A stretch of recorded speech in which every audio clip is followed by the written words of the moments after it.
Hello my dear student बच्चों, आज हम करेंगे 7th की सामाजिक विज्ञान की वर्कशीट नंबर 26। बच्चों आज हमारी डेट है 29। विद्यार्थी का नाम है, आपका नाम आएगा और कक्षा अध्यापक का नाम है आपके टीचर का। ठीक है बच्चों, हम आज का हमारा टॉपिक है बच्चों मुगल साम्राज्य। ठीक है बच्चों, आज हम पढ़ने वाले तो स्टार्ट करते हैं।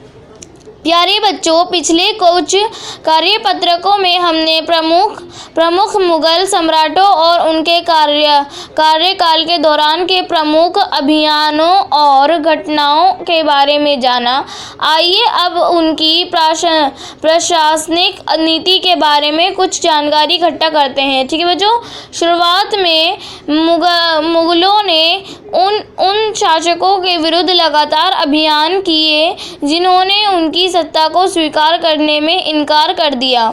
जब मुगल शक्तिशाली हो गए तो अन्य कई शासकों ने स्वेच्छा से उनकी सत्ता स्वीकार कर ली। जैसे जैसे साम्राज्य में विभिन्न क्षेत्र सम्मिलित होते गए, वैसे वैसे मुगलों ने तरह तरह के सामाजिक समूहों के सदस्यों को प्रशासन में नियुक्त करना आरंभ किया। शुरू में ज़्यादातर सरदार तुरानी थे, लेकिन अब इस छोटे समूह के साथ साथ उन्होंने शासक वर्ग में ईरानियों, भारतीय, मुसलमानों, अफगानों, राजपूतों, मराठों और अन्य समूहों को सम्मिलित किया। मुगलों की सेवा में आने वाले नौकरशाह मनसबदार कहलाए। ठीक है बच्चों, मनसबदार शब्द का प्रयोग ऐसे व्यक्तियों के लिए होता था जिन्हें कोई मनसब यानी कोई सरकार, हैसियत अथवा पद मिलता था।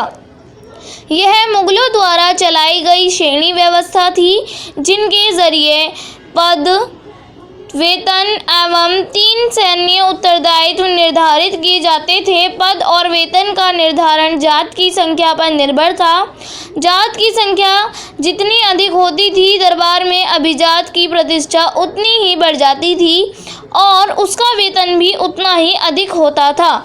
ठीक है बच्चों, 5000 जात वाले अभिजातों का दर्जा 1000 अजात वाले अभिजातों से ऊंचा था। जो सैन्य उत्तरदायित्व मनसबदारों को सौंपे जाते थे, उन्हीं के अनुसार उन्हें घुड़सवार रखने पड़ते थे। मनसबदार अपने सवारों को निरीक्षण के लिए लाते थे। वह अपने सैनिकों के घोड़ों को दगवाते थे, एक सैनिक का पंजीकरण करवाते थे। कार्यवाहियों के बाद ही उन्हें सैनिकों को वेतन देने के लिए धन मिलता था। मनसबदार अपना वेतन राजस्व एकत्रित करने वाली भूमि के रूप में पाते थे, जिन्हें जागीर कहते थे और जो तकरीबन इक्ताओं के समान थी।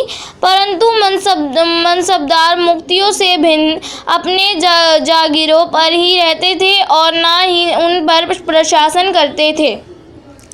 उनके पास अपनी जागीरों से केवल राजस्व एकत्रित करने का अधिकार था। यह राजस्व उनके नौकर उनके लिए एकत्रित करते थे, जबकि वह स्वयं देश के किसी अन्य भाग में सेवारत रहते थे।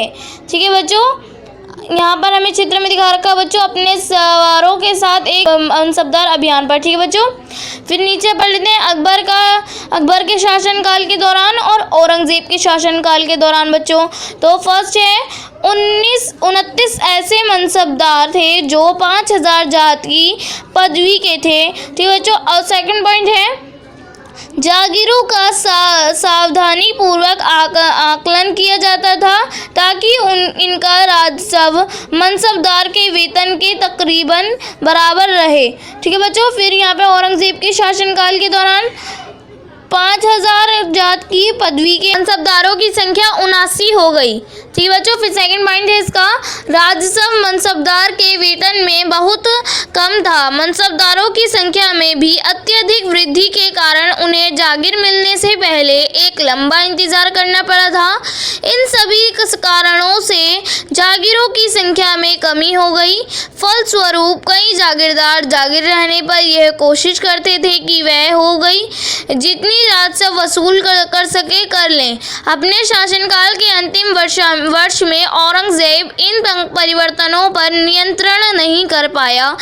इस कारण किसानों को अत्यधिक मुसीबतों का सामना करना पड़ा।